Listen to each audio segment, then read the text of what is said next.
আইনি মারপ্যাচ নাকি রাজনৈতিক কৌশলের লড়াই, ঘড়ির কাঁটা ছুঁয়ে ফেলল সেই সময়সীমা যার পর অকার্যকর হয়ে গেল ডক্টর ইউনূস সরকারের জারি করা অত্যন্ত গুরুত্বপূর্ণ ১৩টি অধ্যাদেশ।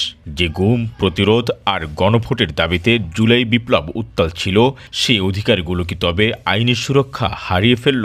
বিশ্লেষকরা বলছেন ডক্টর ইউনূসের এই সংস্কারগুলো ছিল রাষ্ট্র মেরামতের অন্যতম স্তম্ভ।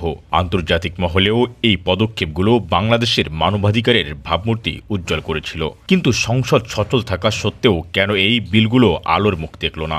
সংসদের নিরঙ্কুশ সংখ্যাগরিষ্ঠ দল বিএনপির ভূমিকা নিয়ে এখন চারদিকে নানা গুঞ্জন। প্রশ্ন উঠছে, জনস্বার্থের এই বড় সংস্কারগুলো কি রাজনৈতিক সমঝোতা বা কৌশলের বলি হলো, নাকি পর্দার আড়ালে কাজ করছে অন্য কোনো সমীকরণ?